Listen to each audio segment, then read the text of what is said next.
No one could understand a single word she said.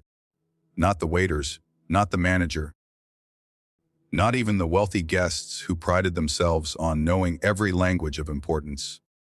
She sat alone in a silk jacket worth more than most of their yearly salaries, her diamond watch glinting under the chandeliers, her calm voice flowing in a tongue that might as well have been music from another world.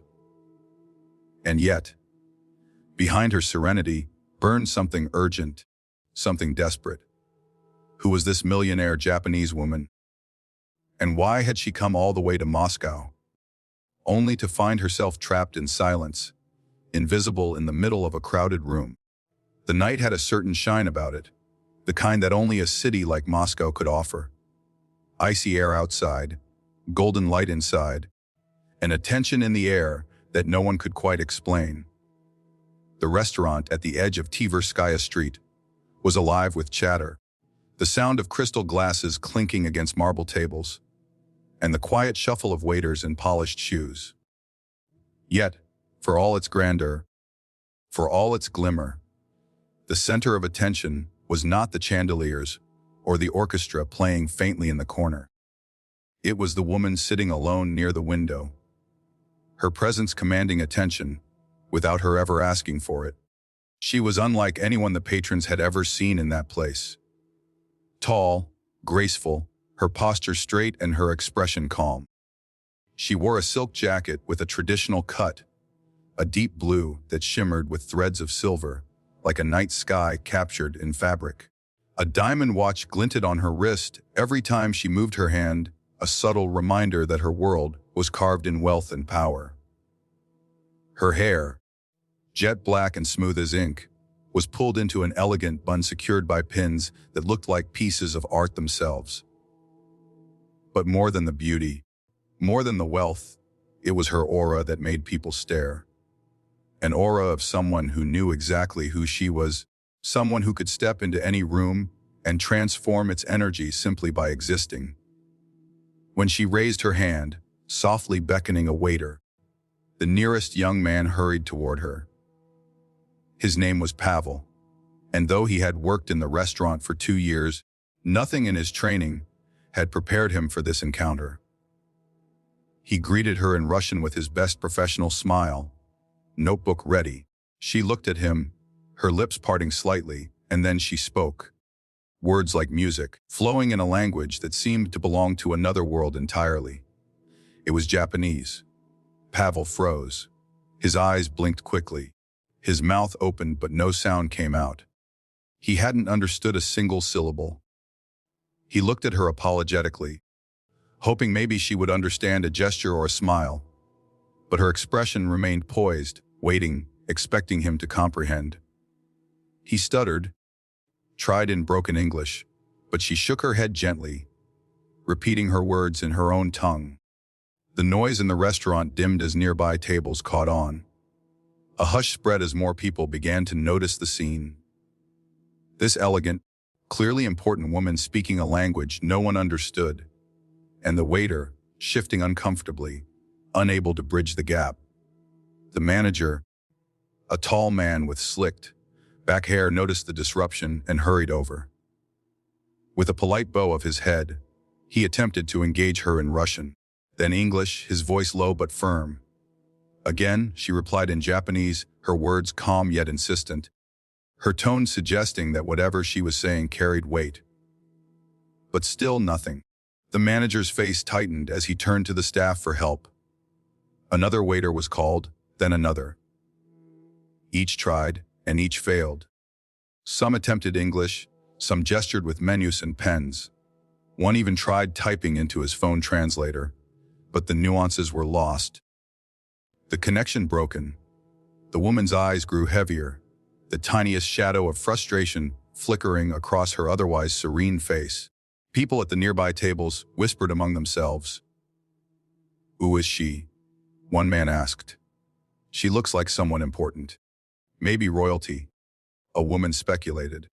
"Maybe she's a foreign dignitary," another chimed in. "But what is she doing here, in this place?" The air thickened with curiosity. Forks were set down, wine glasses paused mid-air. It was not every day that a millionaire, looking stranger from Japan, appeared in a Moscow restaurant and commanded the room without saying anything anyone could understand. Yet, that was exactly what was happening. And for her, sitting there, with her diamond watch ticking softly against her wrist, every second that passed without understanding felt heavier. She had come here for a reason, one she could not afford to see lost in translation. Her eyes scanned the staff, her fingers brushing against the edge of her teacup, as if willing someone, anyone, to step forward and bridge the chasm of silence. But all she found were blank stares, nervous half-smiles, and a sea of incomprehension. What no one in that room knew was that beneath her composed exterior, a storm brewed. Her journey had not been one of leisure, not a whim to dine in luxury. She carried with her a purpose sharpened by years of searching. Somewhere in this city lay the answer to a question that had haunted her nights, that had turned her fortune into fuel for a relentless quest. She had crossed oceans not to be admired, not to be stared at, but to find someone. Time was slipping, and Moscow, vast and cold, offered no kindness to those who could not ask for help. She tried once more, her voice firmer now, a note of urgency threading through the gentle cadence of her Japanese. She gestured with her hand, trying to sketch meaning in the air, but it fell flat against the blank eyes around her. To her, it felt as if she were shouting through glass, her words bouncing back unheard. To them, it was an exotic puzzle, fascinating but unreachable. The orchestra in the corner shifted melodies, but no one paid attention. Even the chandeliers, casting their golden glow, seemed dimmed compared to the scene unfolding. The staff exchanged uneasy glances, some whispering that perhaps they should call a translator, others worrying about offending such an important guest. Still, nothing happened. The stalemate held, her words floating into silence, unanswered, misunderstood. The millionaire Japanese woman, whose name nobody in that room yet knew, remained a mystery in a sea of strangers. She adjusted her jacket, her fingers tightening briefly, as though to remind herself to stay calm. She had survived far greater obstacles in life than a room full of people who could not understand her. And yet, in that moment, the loneliness pressed in heavier than ever. Wealth could buy a table at the finest restaurant, but it could not buy understanding. Influence could command attention, but it could not command comprehension. The restaurant, once alive with chatter, now buzzed with one single question in every curious mind. Who was she, and what did she want? And as she sat there, speaking softly in a language that nobody in the room could decipher, fate itself seemed to pause, waiting for the moment when the silence would finally break. The silence hung thick in the air, a strange kind of silence that wasn't born from peace, but from uncertainty, curiosity, and even a little fear. The millionaire Japanese woman had just spoken again, her words steady, clear, carrying the cadence of someone used to being listened to. And yet, once more, they fell into emptiness. The waiters shifted awkwardly, the manager's jaw tightened with impatience. And the other guests leaned just a little closer in their seats, desperate to catch even the smallest clue of who this woman was and what she wanted. It was at that exact moment that a young waitress, balancing a tray of steaming tea and pastries, paused at the edge of the dining hall. She wasn't supposed to be anywhere near this part of the restaurant. Her section was in the back, serving the smaller tables near the kitchen doors. She had been hired only 6 months earlier, a temporary position she had clung to because rent was overdue, and her mother's medicine wasn't getting any cheaper. Her uniform wasn't as crisp as the others. The hem was slightly frayed, and her shoes squeaked faintly with every step. Nobody noticed her most nights. She was invisible, a shadow weaving between tables, collecting plates, pouring water. But tonight, she noticed something no one else could. As she set down a cup of tea at a nearby table, Her ears caught the cadence of the Japanese woman's words. It was like hearing a familiar song in the middle of static. Her heart stuttered in her chest. She knew that sound. The vowels soft and elongated, the consonants clipped yet melodic. It was unmistakably Japanese. For anyone else, it was a jumble of foreign sounds. For her, it was memory. She froze, her fingers tightening around the tray as a flood of recollections rushed in. Her father, who had lived in Tokyo for several years before she was born, had insisted that his daughter learn the language he had fallen in love with. Night after night, when she was small, he would sit her on his lap and read children's books in Japanese, correcting her pronunciation with patience and care. He used to say, "One day, you'll be glad you know this. Languages open doors that money cannot." At school, she had been mocked for her strange hobby. While other children were learning English songs, she was reciting Japanese poems. While others dreamed of Paris or London, she dreamed of cherry blossoms in Shinjuku and lantern festivals in Kyoto. Years later, when her father passed away, she kept up the practice alone, whispering to herself in Japanese at night, as though it connected her to him across the void. And now, standing in this glittering restaurant, tray trembling in her hands, she realized the gift her father had left her had just become a lifeline. She inhaled deeply, setting the tray down on a side table before her nerves betrayed her. The millionaire had just spoken again, her voice stronger this time, threaded with something urgent. The manager frowned, clearly at a loss, and was about to call someone from the outside when the young waitress stepped forward. Her hands trembled slightly at her sides, but her voice was steady as she said, in perfect, respectful Japanese, "Sumimasen, do you need help?" The sound seemed to slice the tension in half. The Japanese woman froze, her dark eyes widening in shock. For the first time that evening, her mask of calm perfection cracked. Relief flashed across her face, and then, so subtle, yet so unmistakable, a smile. The entire restaurant seemed to hold its breath. Forks clattered onto plates, glasses were lowered, conversations died mid-sentence. All eyes turned to the humble waitress, the one nobody had noticed until now. The girl who, in that single sentence, had changed the energy of the entire room. The manager blinked, confusion flickering across his features. He opened his mouth to ask what was happening, but the Japanese woman leaned forward, clasping her hands together, and spoke rapidly in her native tongue. The words tumbled out like water breaking free from a dam, rich with urgency, layered with meaning that none of the others could catch, except the waitress. She listened carefully, her mind focusing with an intensity she hadn't felt in years. Every syllable, every nuance of tone mattered. The woman wasn't simply ordering food or requesting service. She was explaining, searching, asking for help. "She's looking for someone," the waitress finally translated softly, turning toward the astonished manager. Her voice trembled at first, then grew stronger as she realized every ear in the room was hanging on her words. "Someone who is supposed to be here in Moscow. Someone she hasn't seen in years." The room rippled with surprise.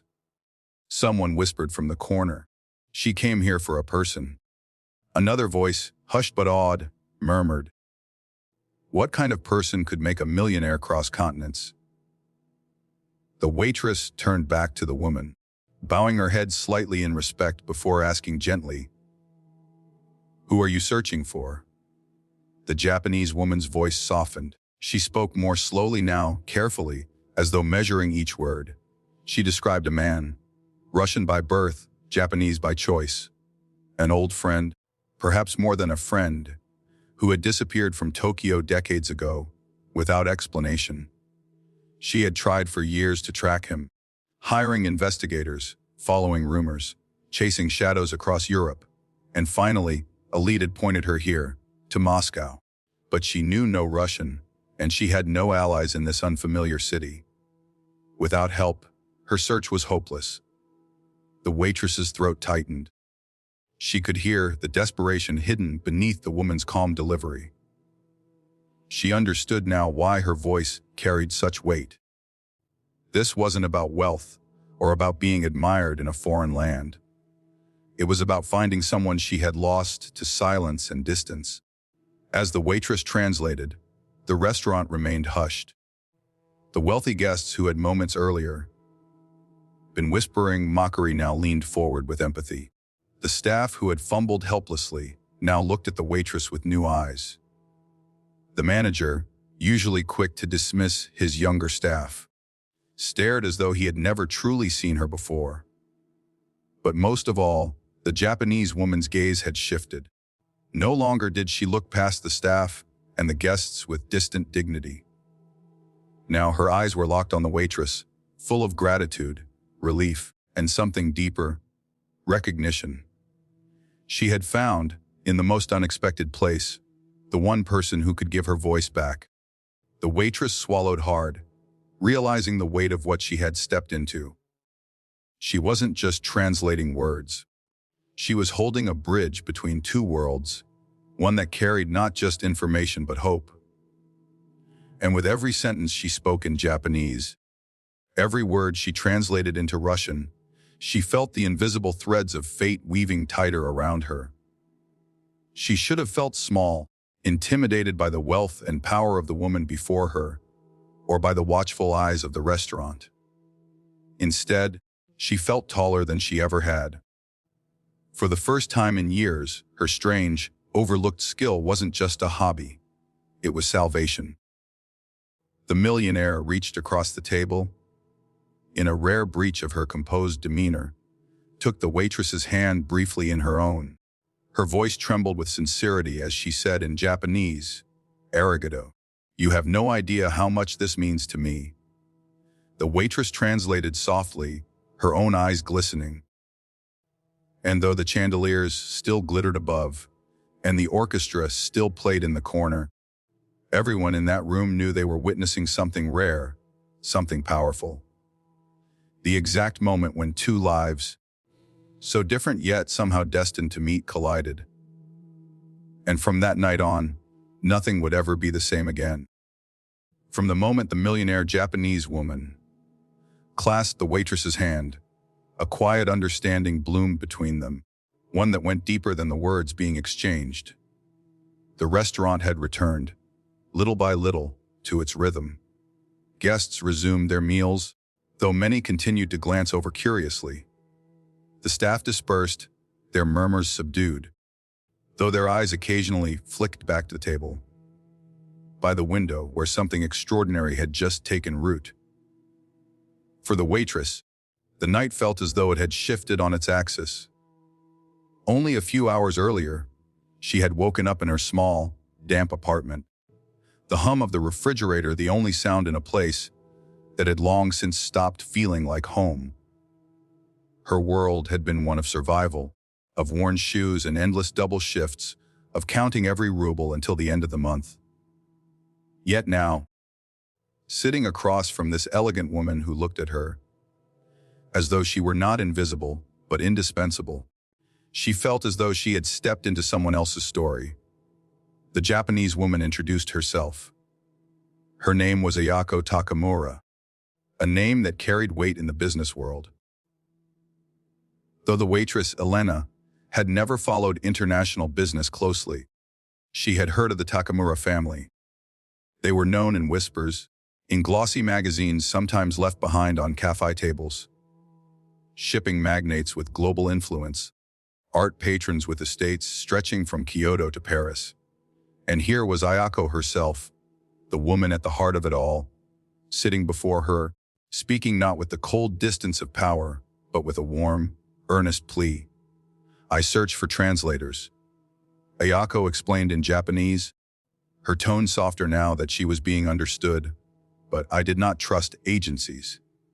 Too many questions, too much attention. I needed someone ordinary, invisible to the world. Someone who could help me without being noticed."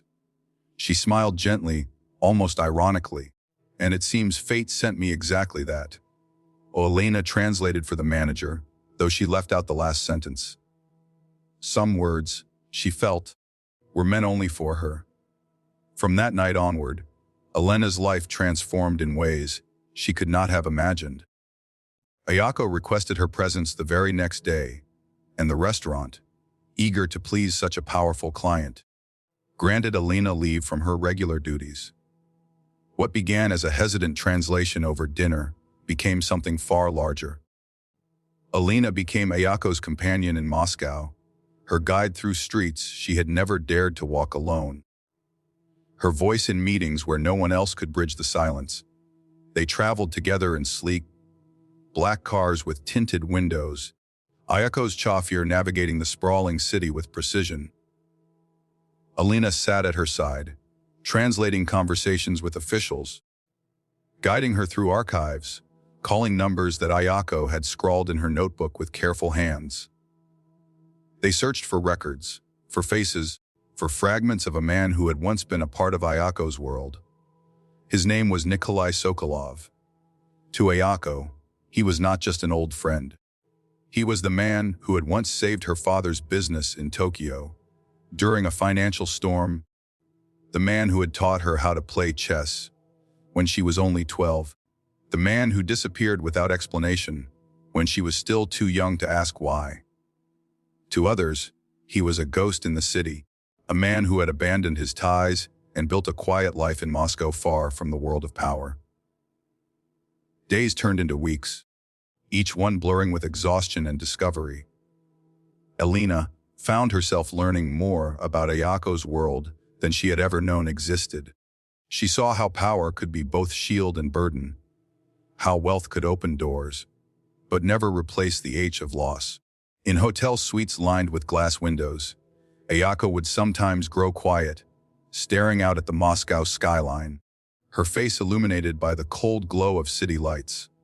And in those silences, Elena understood that beneath the diamonds and silk lived a woman who was still searching, still waiting for an answer that had been withheld for decades. Their bond deepened in those quiet hours. Ayako began to ask about Elena's life, and though she was hesitant at first, Elena eventually shared pieces of herself, the sick mother waiting at home, the dreams she had abandoned when money became the only priority, the way she had always felt unseen. Ayako listened without judgment, her gaze steady, her silence full of respect.